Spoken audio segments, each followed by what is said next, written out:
Hey everyone, my name is Nathan Jones, and if you're new here, welcome. I like to talk about all things movies, specifically Blu-rays, and we are in the midst of summer. And I know last year I actually asked what your favorite summer movie was, and that was a lot of fun. Now I'm going to do a little bit of a slight twist here when I'm talking about summer movies. I'm going to be talking about your 3 favorite movie experiences during the summer when you went to the theater, and can try to conjure up those memories if you remember. Today is a special one because it's Barbenheimer for me. So I'm watching Barbie, and then I'm watching Oppenheimer. Actually, I'm doing the reverse. I'm switching it. I'm watching the scary movie first, and then I'm ending the night with Barbie. I'm very, very excited. That's why I got my pink on, and I kind of got my They Live shirt on, kind of as a tribute, like, nuclear radiation. I don't know.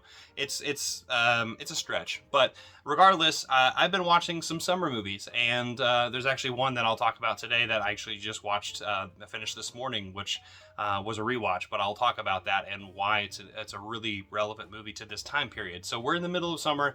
It's very hot. There's a lot of things going on. I know a lot of people are, trying to enjoy going to the theater and trying to stay indoors as much as possible. So with that being said, before we jump into this, I want to know down in the comment section down below, what are your 3 favorite movie theater experiences? You can just give me one. That totally works too, in terms of what a summer movie meant to you, going to the theater and experiencing that. Tell me that story. I would love to hear it.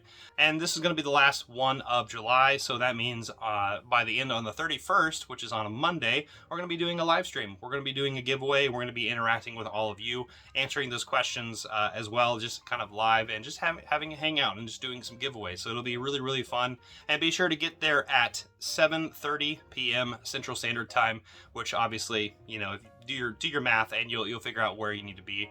Sorry to my friends in the UK if you're going to be out past midnight, but it'll be really fun, and I can't wait to jump into it and give away some really cool prizes. So anyway, thank you so much for joining into this thing. So let's jump into the summer memories. All right, so the first summer movie memory I want to talk about is one that came out in the early 2000s. Now, in the early 2000s was really formative for me. I really adored watching Lord of the Rings, and really seeing kind of myself grow up a little bit in terms of the types of movies I'd be watching. And one of those movies is Pirates of the Caribbean, The Curse of the Black Pearl.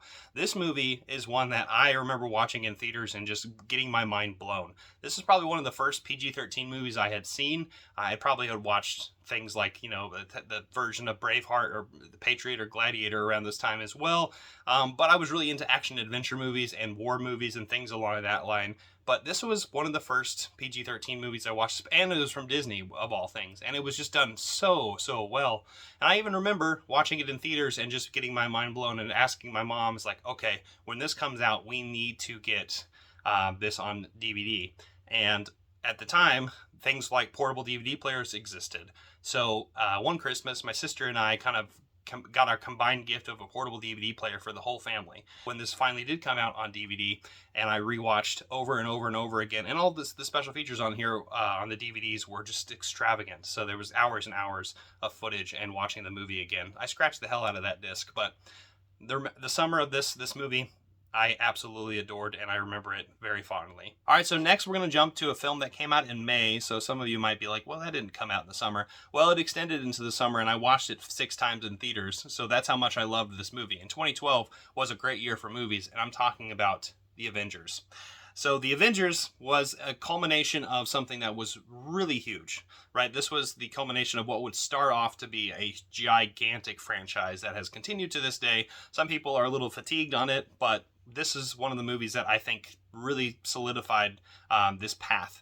And I remember really adoring this film, seeing the amalgamation of all those characters that we had seen previously in several other movies that kind of led up to this. And, say what you will about Joss Whedon, because obviously, but at the time, Joss Whedon made a really great film here, and he crafted it with good comedy, good action, and good, character development. We all really adored kind of everything that everyone was doing in this movie, and it worked really, really well. And as you can tell, I watched it like 6 times in theaters, and I watched it so much, which there's very few films that I have seen multiple times in theaters, and this was definitely one that stuck out like a sore thumb in terms of summer movies, and I adore it to this day. It's still one of my favorite Marvel movies, and I definitely recommend you checking this out if you've never seen it before. But yeah, this is another one of my favorite summer movie memories. And last but certainly not least is a film that I rewatched this morning. I actually started it yesterday and finished it this morning because I watched the extended version of it on 4K. What am I talking about? I'm talking about Midsommar. So this is Ari Aster's Midsommar. I hadn't seen it since 2019 in the summer. It came out late in August, and I remember this year very, very fondly. This was the year where I was about to travel to China. I think a couple weeks after I watched this movie with friends at the Alamo Drafthouse, I remember I was about to leave and be gone for 6 months, pretty much. And it was just something that was a little bit scary and a little bit daunting for me, because I remember thinking, like, I'm not going to be able to see a lot of movies over in China, which was a weird thing to think about, but like I was really excited about going. But I remember watching this movie and just really soaking in everything. It's a movie that it kind of invites you to do that because it's horrifying, but it's oddly like, it's gravitating. It pulls you in because of how bright things are, how strange things are, and how the environment really plays with you. So I remember very fondly this movie, watching it in theaters and adoring it. I even took a really funny picture of myself outside because they had a Midsommar like little photo booth. And it was just a lot of fun. So, yeah, this is one of those last movie memories that I had from 2019 because, and it was in the middle of summer. So that's what that was. So what about you? Tell me about some of your movie memories going to the theater in the summer. What are some of your favorite things that you remember watching as you were growing up? I want to know in the comment section down below. And be sure to join us on August 31st at 7:30 p.m. Central Standard Time. We'll be doing a giveaway, and we're going to be kind of putting all this together and having a blast. So anyway, I want to say thank you so much for watching this video. I hope you enjoyed it. Give it a like, comment, share, hit the notification bell, and I will see you next time. I'm not jonesing around.